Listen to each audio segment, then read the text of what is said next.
Good day. Thank you for joining me for another Atari 8-bit gameplay video. Today I've got queued up for you Parker Brothers.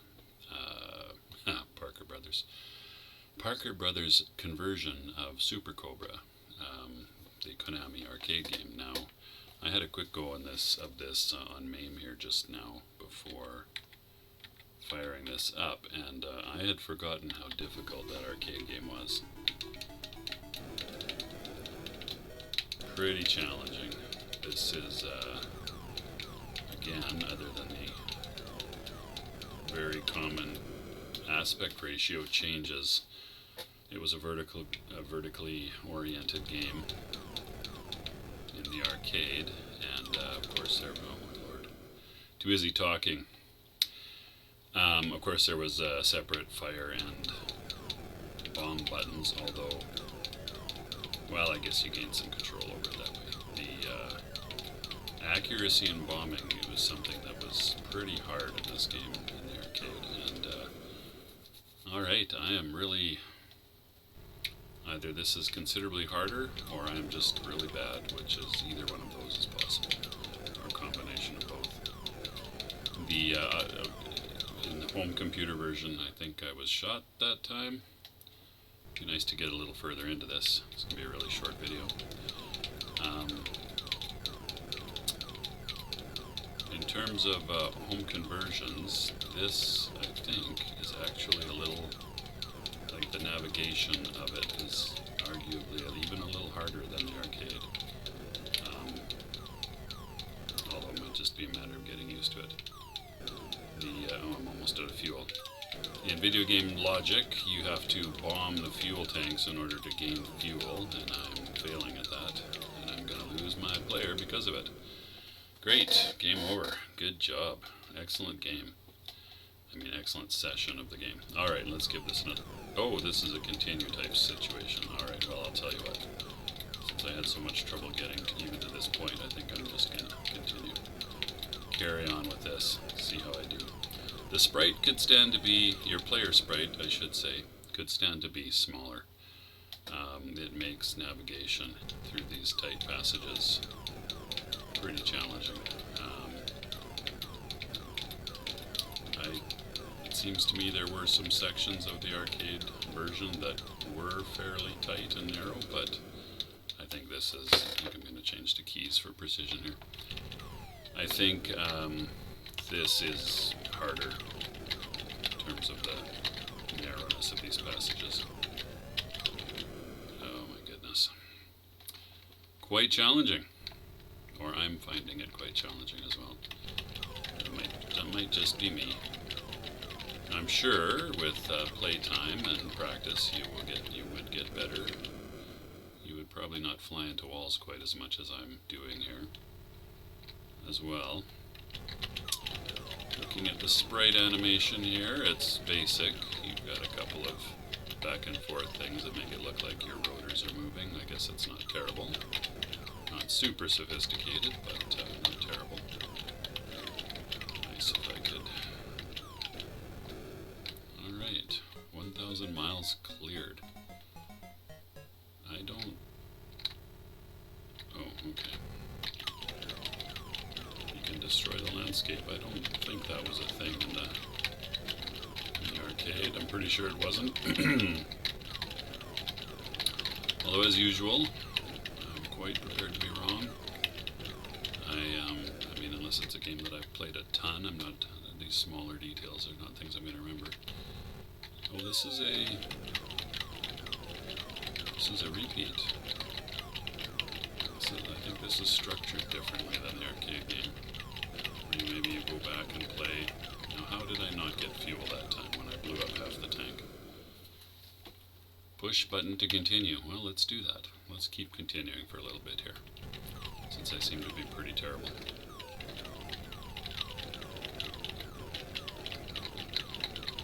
I also think that in the arcade, once you missed something, there was no possibility of going back and like backing up far enough to drop a bomb on it. But that does seem to be possible here, so that's a slight gameplay difference that might be useful in this kind of situation where it's pretty challenging. Really got to watch the shooting, the tanks there, and try to zip past them so you don't get shot by them. 2,000 miles cleared. So do we just keep repeating the same 2 levels over and over again? Oh no, here we go. Oh boy, this is interesting. I'm trying to remember what those were. I feel like they were fireballs in the arcade. Anyway, it's what must have been the tank. Must have been the tank that got me there.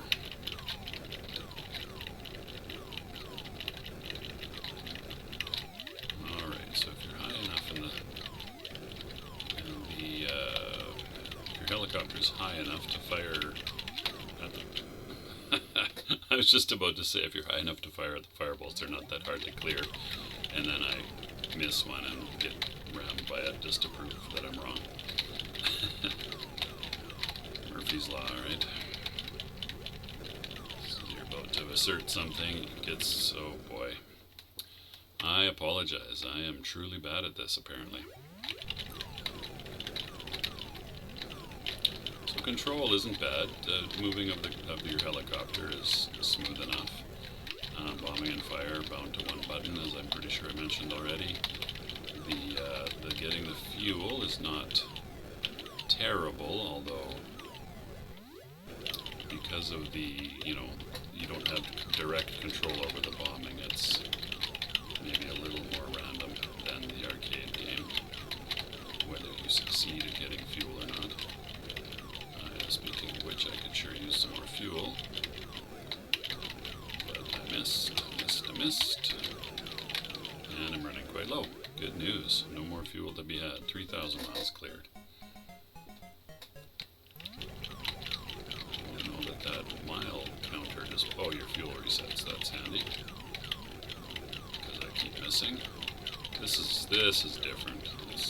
This feels like the same cavern maze, cavern path with some extra enemies.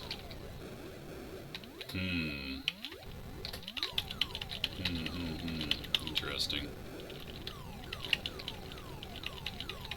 Yeah, maybe not quite as much work put into making this port as could have been, I think. That's my impression anyway. It's not bad. It's not bad, but it's not great. Alright, I guess as home conversions go, I didn't make note of the year that this was published.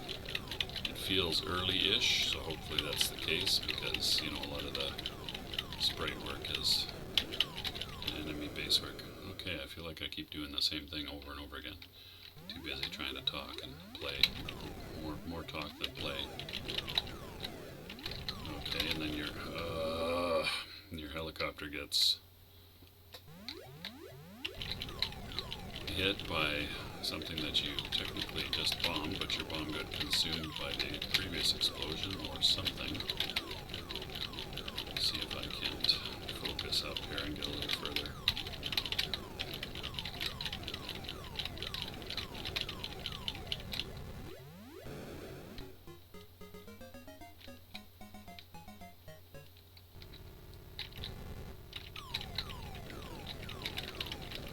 Alright, now we have things falling from the cave top.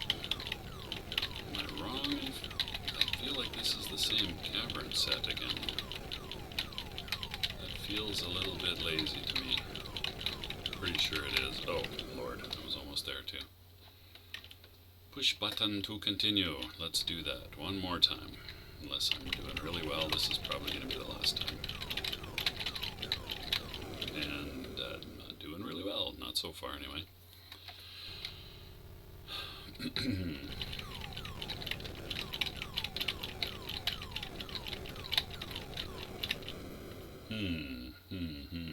Tough to avoid that one. At least I put myself in a position where it was tough to avoid. Let's see if I can't. What triggers those things to fall? Is it purely random? Oh boy. I'm I'm so bad, it's mildly humorous.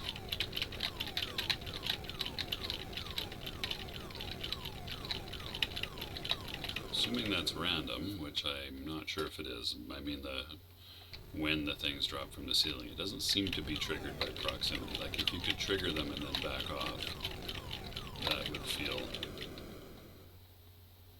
more playable, more fair maybe. Unless they fall in the same pattern every time, in which case you could learn it, I guess. No, I don't think that's the case. What was that? Tank? My own explosion? Can you get hit by your own explosions? No. That must have been the tank. Oh boy.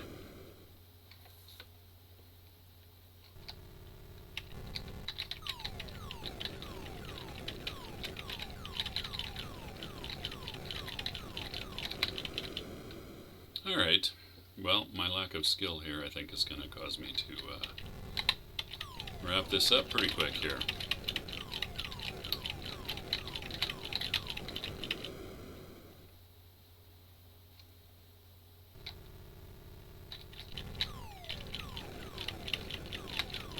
Would I have been happy with this as a home game? I don't have strong memories of it, so that leads me to suspect that either I didn't play it very much or I didn't really enjoy it very much, one of the two. In any case, I think that's a reasonable look at the Super Cobra implementation on the Atari 8-bit computer system. Thanks very much for watching. I hope you got some enjoyment out of that. I do appreciate it. It's nice to be viewed and nice to be helping keep the memory of these old games alive. They're all playable through emulation and quite well these days. The whole emulation scene, I mean, it's been, what's it been? Probably at least 25 years since emulators were a thing on PCs, and they've come a long way. Their usability has come a long way, and I've been using them pretty much the whole time, so it's provided a lot of enjoyment for me over the years, and this is the sort of thing I've been actually thinking about for quite a while, is making videos to help preserve the memories and a look at what these games were like in the 80s, the 1980s, and a big part of my teen years for sure. So again, thanks for watching.